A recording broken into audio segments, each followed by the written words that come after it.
திருச்சிற்றம்பலம். பிடியதனுரு உமை கொளமிகு கரியது வடிகொடு தனதடி வழிபடும் அவரிடர் கடி கணபதி வர அருளி நன்மிகு கொடை வடிவினர் பகில் வலி வலமுறையிறையே. திருச்சிற்றம்பலம். விநாயகப் பெருமானுக்கு சரணம் சரணம். ஸ்டார் பாக்ஸ் ஆஃபீஸ் நேயர்கள் அனைவருக்கும் இனிய வணக்கம். இந்த எபிசோடில் நம்ம பார்க்க போகிற விஷயம் என்னென்னா, விநாயகரை எப்பொழுது வணங்க வேண்டும். ஒரு காரியத்தில் தடைகள் இருக்குது, தாமதங்கள் இருக்குது, பிரச்சனைகள் இருக்குன்னா எந்த நாளில் எப்போ விநாயகரை வழிபட்டால் அந்த விஷயம் நல்லபடியாக நடக்கும் அப்படிங்கிற விஷயத்தை பற்றி பார்க்க போகிறோம். ஏன்னா பொதுவாகவே எந்த விஷயத்தையும் பிள்ளையாரை கும்பிடாமல் விநாயகரை கும்பிடாமல் நம்ம ஆரம்பிக்க மாட்டோம். எல்லாருக்குமே தெரியும், சொல்ல வேண்டிய அவசியம் கிடையாது. சங்கடகர சதுர்த்தி அன்னைக்கு, அதே மாதிரி வளர்பிறை சொல்கிற சுக்லபட்ச சதுர்த்தி அன்னைக்கெல்லாம் பிள்ளையாரை கும்பிட விசேஷங்கிறது எல்லாருக்கும் தெரியும்.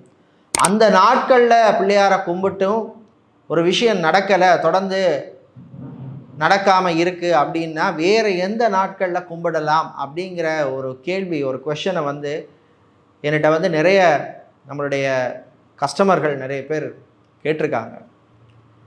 இது ஒரு ரகசியமான ஒரு விஷயமா இருந்தால் கூட உங்களுடைய எல்லாருடைய நன்மைக்காகவும் இந்த விஷயத்தை நான் சொல்கிறேன் பப்ளிக்காக. சங்கடகர சதுர்த்தி, தேய்பிறை சதுர்த்தி எல்லாருக்கும் தெரியும். அதே மாதிரி வளர்பிறை சதுர்த்தியும் எல்லாருக்கும் தெரியும்.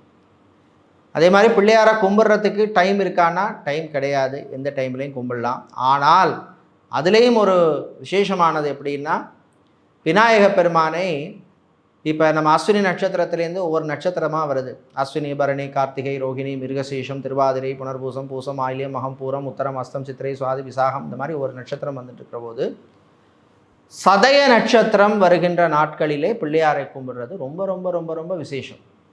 எல்லாரும் என்ன சொல்லுவாங்க, சதுர்த்தி திதியில் கும்பிடுங்க அப்படிம்பாங்க.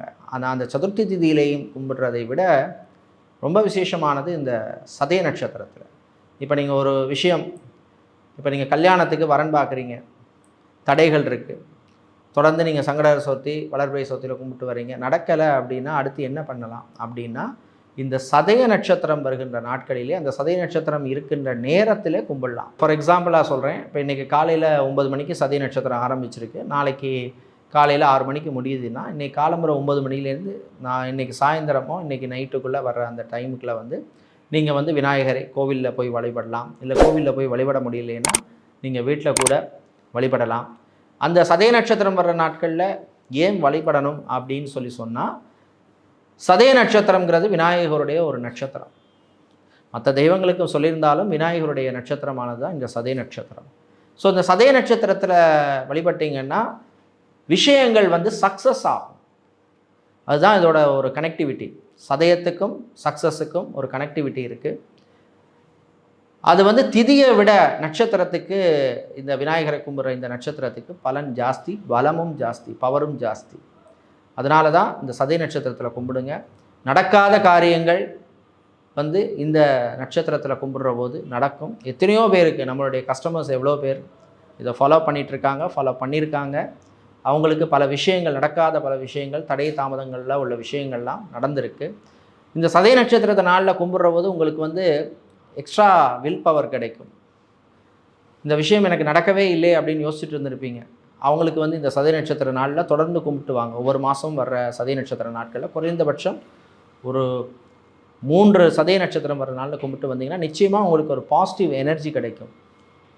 ஒரு பாசிட்டிவான திங்கிங் வரும். புது வழி பிறக்கும். உங்களுக்கு ஒரு விஷயத்தை ஒரு ரூட்டில் ஹேண்டில் பண்ணியிருப்பீங்க, இப்போ அந்த ரூட்டில் ஹேண்டில் பண்ண முடியாமல் வேறொரு ரூட்டில் ஹேண்டில் பண்ணுறதுக்கு விநாயகர் உங்களுக்கு வழி சொல்லுவார். எத்தனையோ பேருக்கு இது நடந்திருக்கு. எத்தனையோ விஷயங்கள், பிஸ்னஸாக இருக்கலாம், படிப்பு சம்மந்தப்பட்ட விஷயமா இருக்கலாம், கல்யாணமாக இருக்கலாம், இல்லை ஒரு சொத்து வாங்குறது, விற்கிறது, எந்த விஷயமா இருந்தாலும் சரி இந்த சதய நட்சத்திர நாளில் பண்ணிட்டு வாங்க. நிச்சயமாக சக்ஸஸ் ஆகும். இது உறுதி அப்படிங்கிறத நான் சொல்லிக்க விரும்புகிறேன். அந்த நாட்களில் வேறு பிள்ளையாரை வேறு என்ன மாதிரி கும்பிடலாம்னா, நீங்கள் எப்போவுமே கும்பிட்ற மாதிரி அருகம்புல்லை சாத்தி கும்பிடலாம். இல்லை உங்களால் முடித்த ஒரு மோதகமோ கொழுக்கட்டையோ படைத்து கூட நீங்கள் விநாயகரை கும்பிடலாம். ஸோ அதனால் உங்களால் முடிந்ததை நீங்கள் பிள்ளையாருக்கு அர்ப்பணிங்க. நிச்சயமாக அவர் உங்களுக்கு நல்ல வழி காட்டுவார். நல்ல ஒரு பாசிட்டிவான எனர்ஜி உங்களுக்கு இந்த சதய நட்சத்திர நாட்களில் உங்களுக்கு கிடைக்கும். அதே மாதிரி இந்த நாட்களில் பார்த்திங்கன்னா கடன் சம்மந்தப்பட்ட விஷயங்களில் மாட்டிகிட்டு இருக்கிறவங்களுக்கு கூட நல்ல வழி பிறக்கும். அடுத்த இஎம்ஐ எப்படி கட்டுறதுன்னு தெரியாமல் இருக்கும். அந்த இஎம்ஐ கட்டுறதுக்கு கூட பிள்ளையார் வந்து ஏதோ ஒரு ரூபத்தில் ஏதோ ஒரு வழியில் ஒரு மனுஷ ரூபத்தில் வந்து உங்களுக்கு வந்து நிச்சயமாக ஒரு வழிகாட்டுவார்.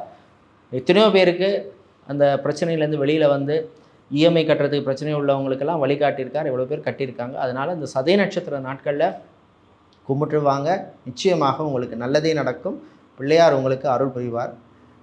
அடுத்த எபிசோடில் மீண்டும் சந்திப்போம். வணக்கம்.